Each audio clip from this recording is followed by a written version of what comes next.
So for me, when I jumped into doing it as a full-time career, I wanted to make sure that wherever I was doing it, it was a top priority for our executives. We work closely together.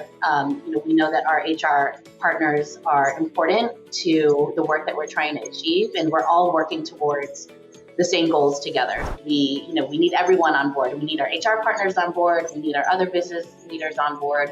So I think having that transparent relationship, trusting each other, knowing that we're all working towards the same goals. You're clear on what your values are and what the company that you're interested, what their values are. I think that's really where an individual will continue to grow and thrive, and amazing things will happen for them in their career.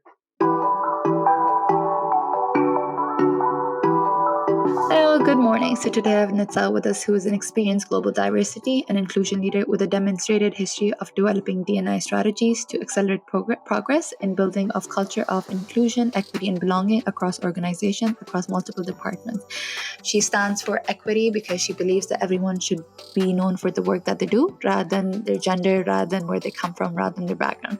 Let's welcome Nitcelle on 10 Minutes of Hiring Wisdom, where she will tell us about what it's like being a global leader, what she's learned along the way, and where her inspiration came from. Hi, Nitcelle, how are you doing? I'm all great. How are you? Good, thank you so much. So, Nitcelle, let's get into it. What about DEI was so attracted to you that you decided to pursue a career in it?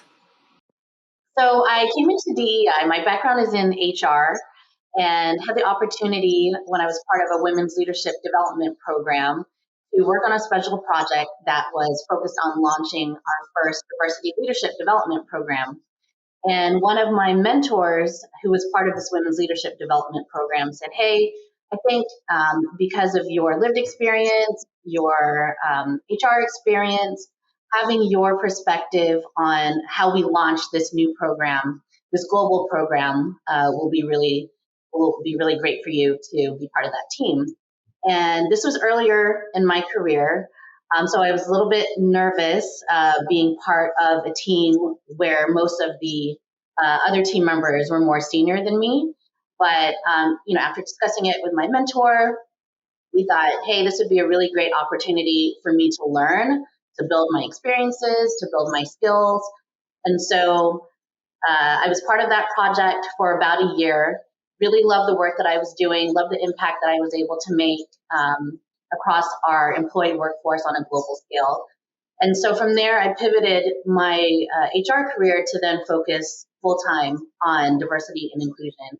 And for me, what I found over the last couple of years is I really love the space where the D&I organization and the HR organization can come together to really look creatively at how we think about talent management across the company. And so that's the space that I love to live in and the work that I love to do. Okay, thank you so much for sharing that. A follow-up question for that would be, is DEI is now the buzzword. Every company is speaking about it now. But back in the day, it wasn't as common.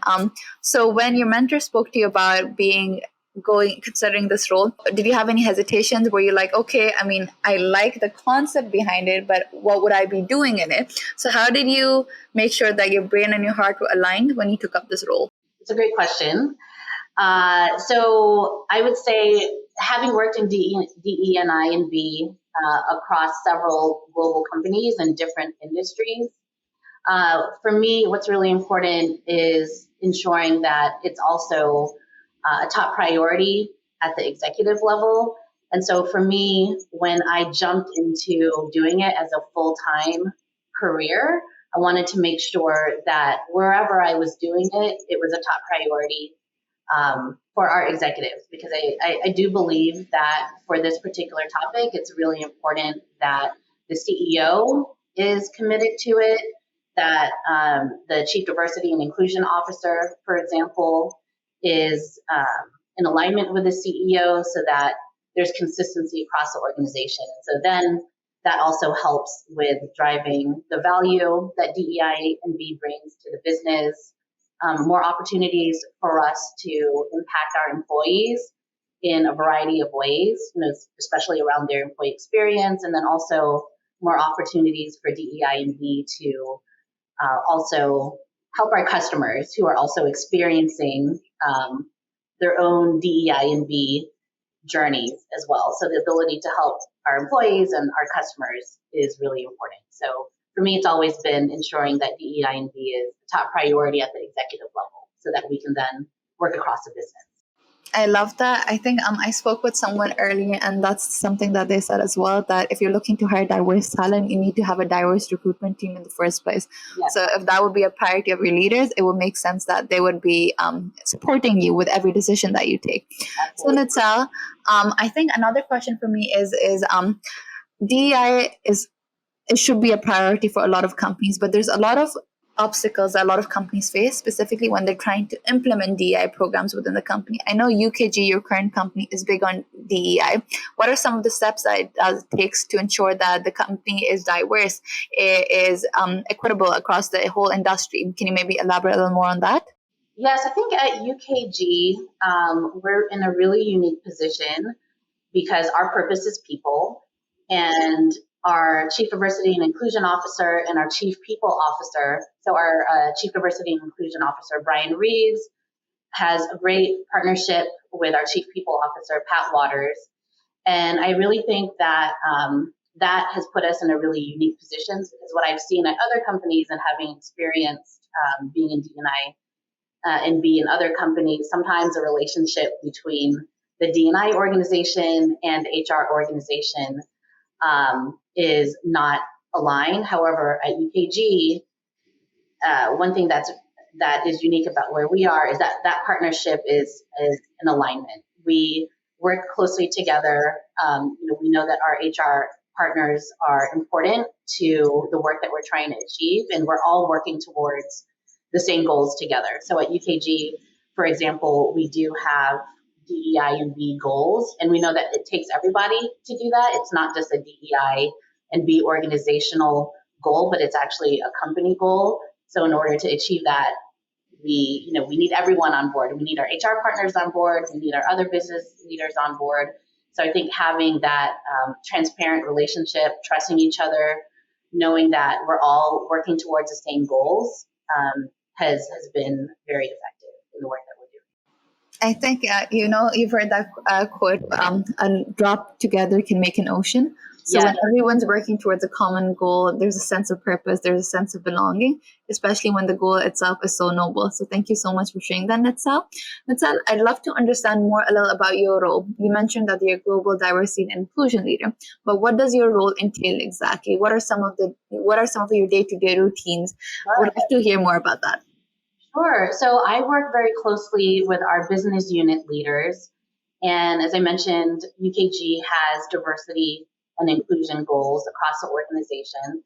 And so I'm working closely with our business unit leaders to move from having the awareness that there's opportunities for us to get better as an organization to now putting actions in place and being more intentional around how leaders are behaving, being more intentional around decisions that leaders are making that impact our people. And so I have the great opportunity to work closely with them and put together plans around, how do the leaders want to show up differently? How are we going to hold their teams accountable?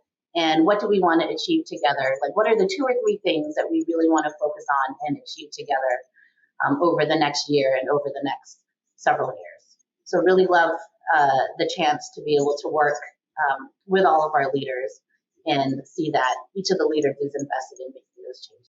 That sounds amazing. So Nitcelle, 2 last questions. I think my next question for you would be I know a lot of companies are facing a lot of issues, especially during the recession period, but I did see that UKG is currently doing better. So can you maybe elaborate a little more on whether UKG is hiring and how well it's doing? Yes, we are hiring. There's lots of roles that are available, so I definitely encourage anyone that's interested to check out our career site. We also have several social media ways to get connected with UKG. We have an Instagram, Twitter, LinkedIn, so highly encourage anyone that's interested in joining us to check out the job opportunities out there. I can see your passion shining through as you speak about your company. So I'm pretty sure anyone would be lucky to work with a company that puts the people foremost, frontmost. So thank you so much for sharing that, Nitcelle. Nitcelle, last question. I think a lot of people, specifically people from minorities, women, usually have this inferiority complex when they join a company. So because you're a global leader, you work across different multiple facets of businesses. What is one piece of advice you might have for them that they can feel confident about the skills that they bring to the table and not feel inferior regarding where they come from, whether what color they are? So we'd just love to understand your advice or anything that you might have to say to them. Great question. I think for me, as I've been on my own journey, what I have found is that um, framing it by really looking for a company that aligns with my values. So instead of me thinking, what am I lacking? I've learned that what has been important to me and where I've seen myself grow the most is when I have been part of a company that shares the same values as myself, and that's where I am able to bring my best self, or I'm able to leverage all of my life experiences and skills. So I would say focus on understanding your values, knowing what are your core values, and looking for a company that has those same values. Because if you're clear on what your values are and what the company that you're interested, what their values are, I think that's really where an individual will continue to grow and thrive, and amazing things will happen for them in their career. I love that. Thank you so much for sharing that, Natsal. I think it's very important to be self-aware because at Yes. first it was an employee driven market. Now candidates have a lot of flexibility because they really want to find a work which has a purpose, which has a sense of belonging.